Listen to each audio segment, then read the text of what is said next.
Magandang umaga, magandang hali, magandang hapon, magandang gabi sa inyo pong lahat. It's me again. It's me again, Angel Whisper 11, ang inyo pong lingkod. Magbibigay po ng mensahe sa inyo mula po kay God, sa universe, sa divine, ancestors, spirit guides, angels, archangels, and elementals and animal spirits. So, I'm very sorry. Ngayon lang ulit ako nakapag-upload. No? Alam niyo na, too much busy for the preparation of the first day of school ng ating mga chikiting patrol. Okay? So now is, I'm back. And hoping na mag-continue po ito, no? Especially here sa YouTube channel na nanamlay ang aking pagmukha. Okay? So, before we start, syempre gusto ko po muna magpasalamat sa lahat ng mga patuloy po na sumusubaybay ng ating YouTube channel, sa mga new subscribers. Maraming salamat po. And again, sa mga, ito po ay, baka i-link ko po to sa TikTok, may TikTok account, which is Angel Whisper 11 also. There po is, madalas po ako mag-live doon, but itong upload na to, at i-upload ko rin po doon, para hindi po ako mahirapan. So, iba na po kasi yung crowd ko doon, iba po yung viewers ko doon, iba po yung dito. Okay? So, dito po kasi is more on spiritual. No? More on spiritual, na nahahaluan po ng love reading. Doon naman po sa TikTok account is more on love reading. Bakit? Kasi po sa pamamagitan ng, sa pag-live ko po doon is, ang mga, it's answerable by yes or no. No, it's answerable by yes or no. So, yun doon po is, love, about love. Bihirang-bihira po sa patak ng ulan ang question about spiritual. So now, kaya nag-upload na lang po ako doon for them to know na ako po is a spiritual tarot reader. No, unlike kayo po, alam nyo na po to. Lalong-lalo na po sa since day 1 na nag-start ako dito, alam nyo po na ako po yung magagamot. No? And nagre-ritual po. Doon po kailangan ko pa pong explain. Kasi doon po pag nag-live ako, antimano po, may mga question po agad sila about love. No? So, no time no, to explain. No? So, binabanata ko na lang po ng reading. So now, before we start, again, nagpapasalamat din po ako sa mga nag-avail, no, ng ating Rabuelta Excelsior na talaga naman po napaka-effective. Sabi ko nga po sa inyo, bago po ako mag-release ng gamit, bago ko po ito ipangalandakan sa lahat, sa buong mundo, kailangan ko po muna subukan. Kasi po, mas matindi po yung akin. Kasi po, manggagamot ako, exposed po ako sa social media. So, madami pong evil eye. Madami pong palipad hangin, may tigal po, may ganyan, may kulang. No? So, accepted na po namin lahat ng manggagamot yan. So, patibayan po talaga. Palakasan, no? Ng faith kay sa Panginoon Diyos kung talagang paano namin yan gagamutin na aming mga sarili. Kasi hindi naman po kami po pwedeng tumakbo sa kapwa po namin manggagamot para kami gamutin. Dahil kami po konektado sa Panginoon, kami rin po gagamot sa amin, sa sarili namin. Okay? Eh kung talagang kailangan na po tumuwid ang paa, wala po tayo magagawa. Talaga tutuwid ang paa namin, tuwid ang paa. No? But then, may mission pa po. No? So, gumigising pa po tayo, and I am very thankful na nagigising pa po ako. Dahil andyan pa po kayo na kailangan ko pong tulungan. So now, maraming salamat po doon. Again po, that is pre-order for me po, no? So, please respect na lang po sa mga manggagamot dito. Nakapa ko po manggagamot. Iba-iba naman po talaga yung pamamaraan namin pagdating sa paggawa, no, ng langis, ng mga... Ako po kasi detailed lang po. No? Sila po, syempre, meron po mga manggagamot na ayaw na lang din po uriratin kung paano po ginagawa, paano po kinukonsagra, paano po niliritualan lahat ng mga gamit. Gusto ko po malaman ninyo para po at least alisin niyo po yung mga doubts, no? Kami po mga manggagamot po kasi talaga, hindi po kami, yung mga lihiti mo po pinag-usapan po dito yung mga lihiti mo. Kami po talaga, pag bago pa magbitaw ng gamit, kailangan po kargado.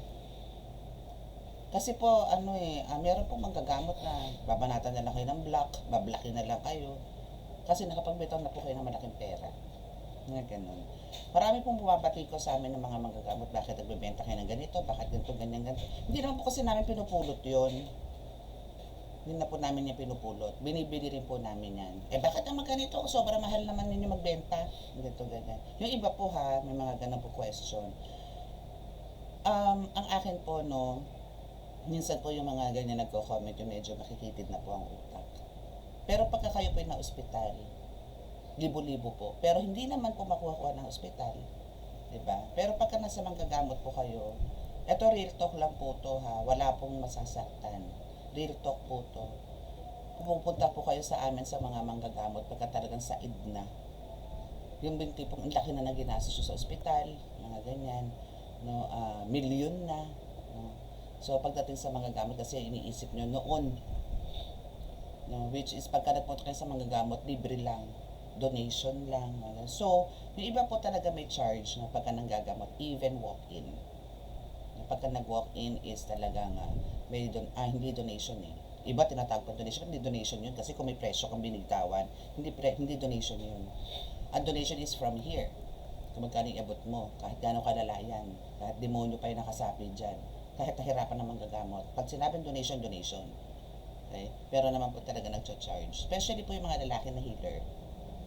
Kasi po ang lalaki na healer, hoping po na naiintindihan ninyo. Kasi po yung mga iyan, syempre po lalo na kami pamilya, breadwinner po yan. Kung hindi po tayo parang, pwede naman po nadadala po sa pakiusap yan. Kasi po ganito na lang po yung pera namin, kasi po ganito, ganyan. Nadadala po sa pakiusap yun, huwag nyo pong singhalan. Kasi po talagang, yung ibinibigay po namin manggagamot sa inyo is heart and soul na para po kayo bigyan ng kagalingan. Yung sa amin po, tinulungan po namin kayo, tulungan nyo rin po kami. No? Pero ito po is sa mga talagang lehitimo.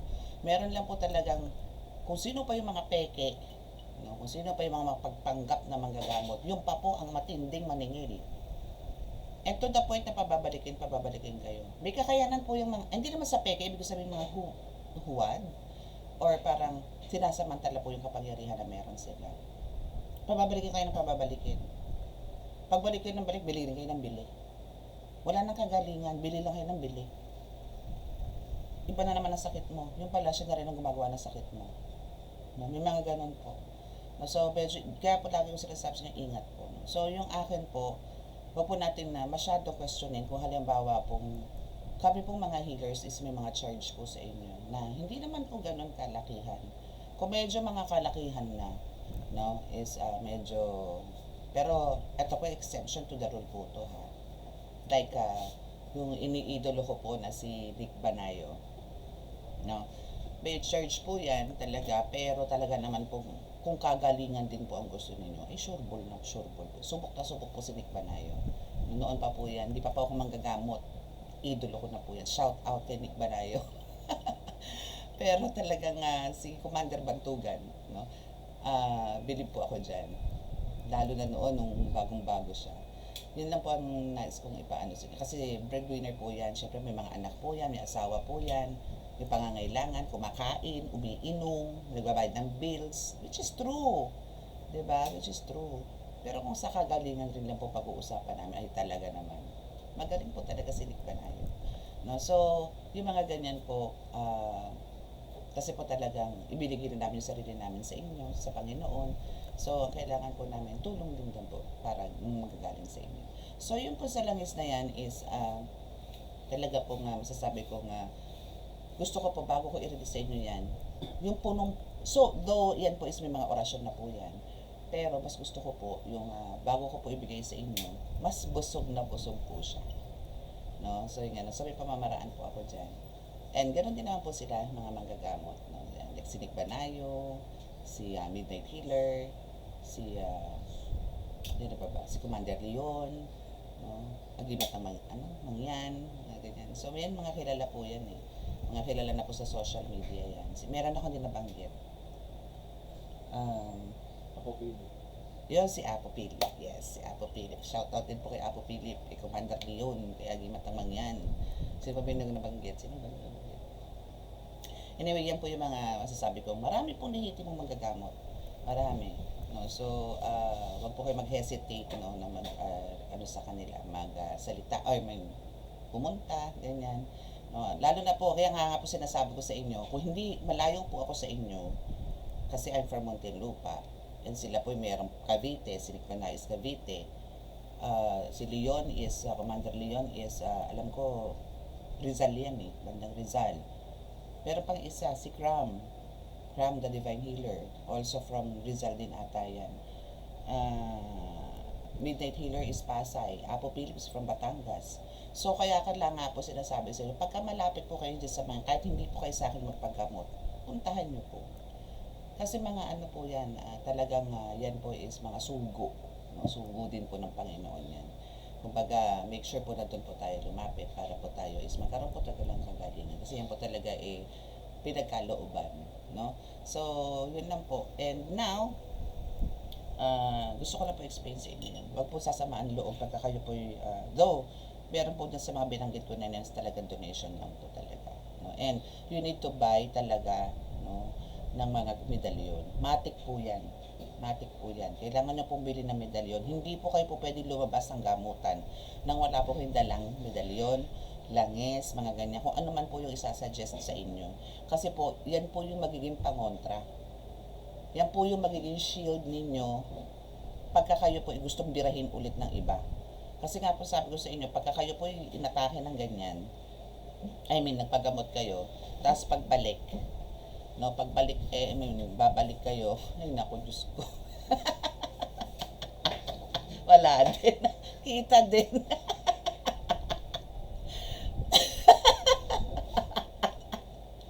Ay naku, bali mamaya babalik rin ko na po ito para hindi nyo nakikita yung mga padaan-daan sa likod ko. So yun po, nawala tuloy ako eh. Visit ka. So, yun lang po, no, visit na lang po kayo sa mga yan, sa mga nabanggit ko. Though meron po mga healers din naman na for sure sa mga lugar ninyo na napagkakatiwalaan nyo naman po. Ako po meron po ako dito which is doon po pinagagamot yung mga anak ko noon, maliliit pa sila, hindi pa po ako manggagamot.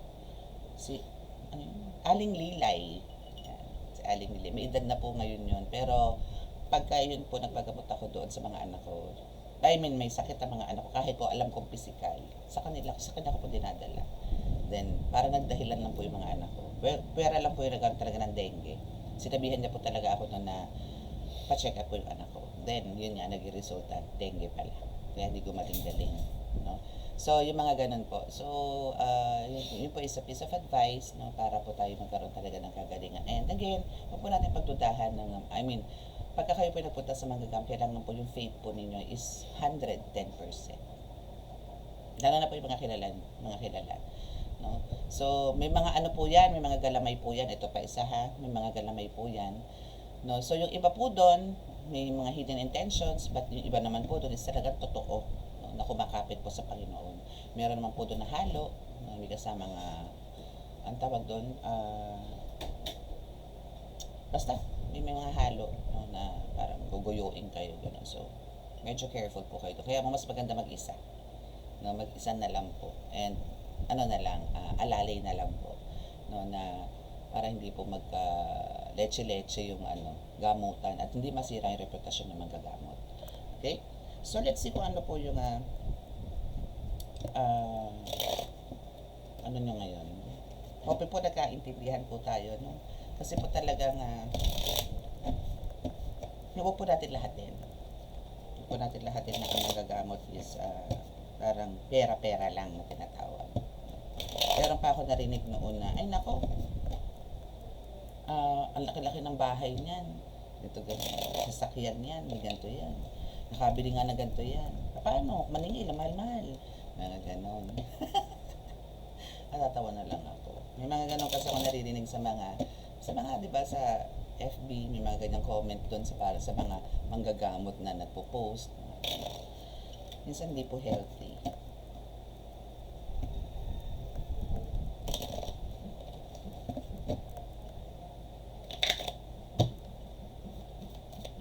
Okay, so what's your, by the way, that is right.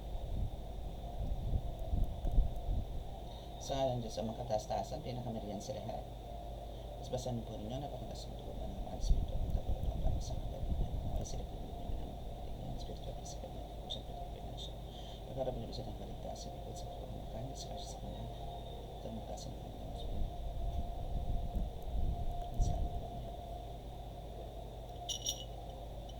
Okay.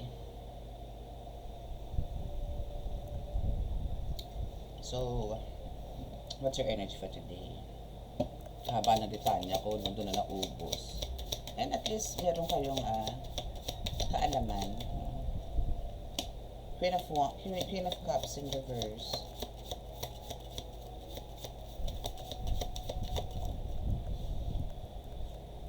Four of Wands.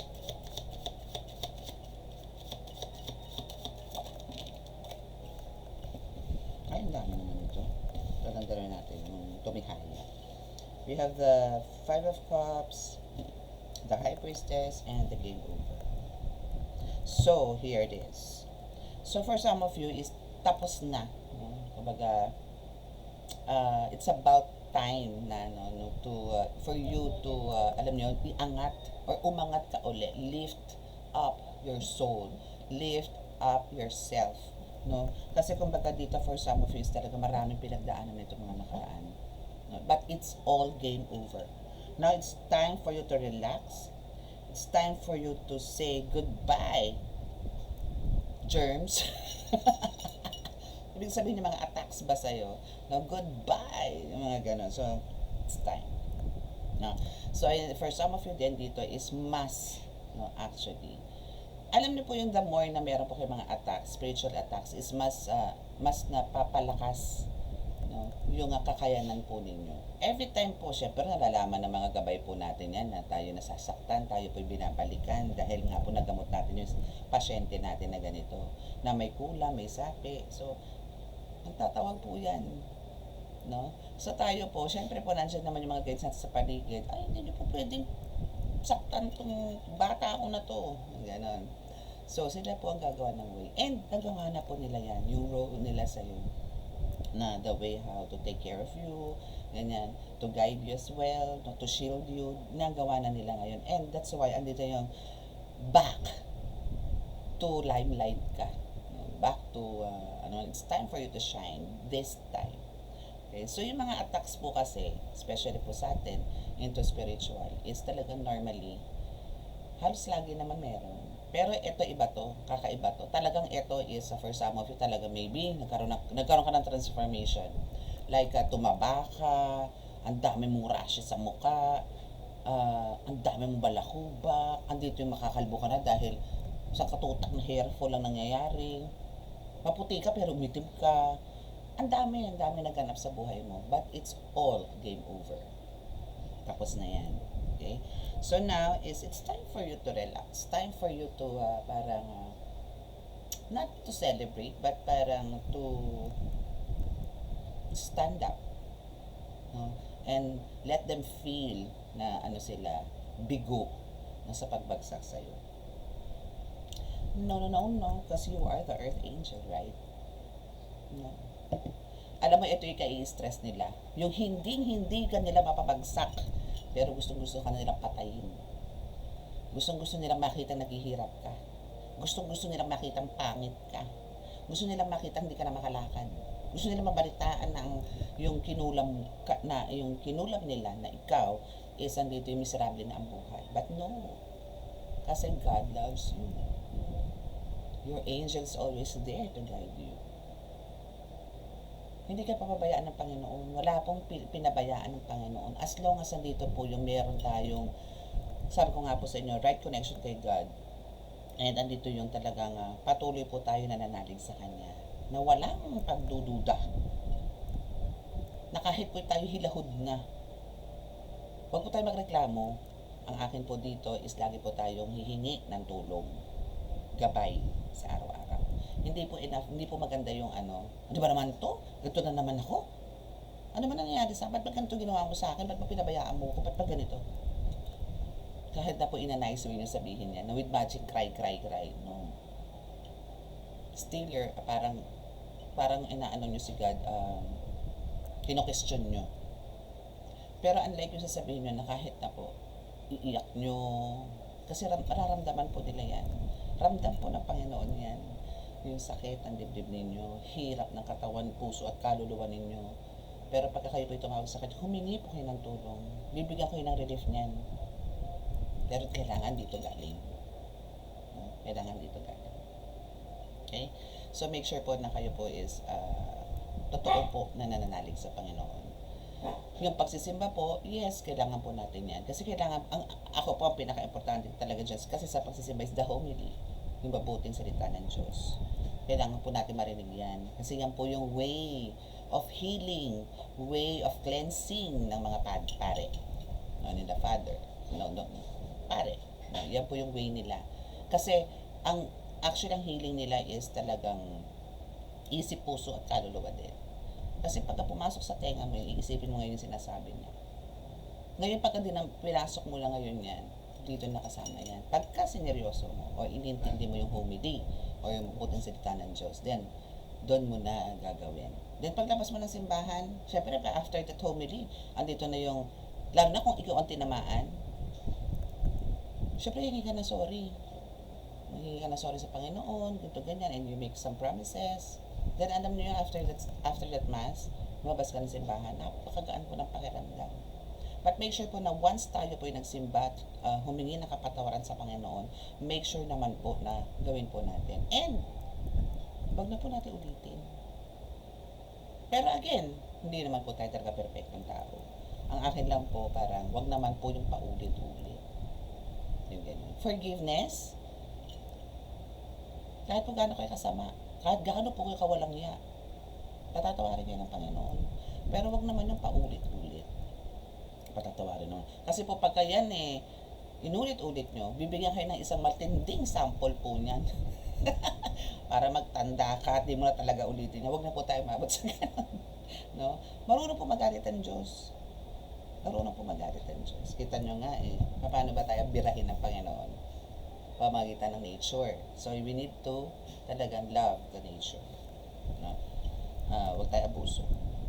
Dagat, ilog, lawa, puno, lupa, hangin, alagaan po natin yan, mahalin po natin yan. Pag nawala po yan, wala na rin po tao sa mundo. Hindi na tayo makakahinga, hindi tayo makakakain, wala na. Wala na. Mundo na lang nga nandito, wala nang tao, wala na ang lahat. So, kailangan po natin pahalagahan po lahat. Okay? So, hoping po na naparating ko po yung message sa inyo ngayon. So, that's your message. Okay? So, maraming salamat sa inyo. God bless us all. God bless and hope. Bye. Mm-hmm.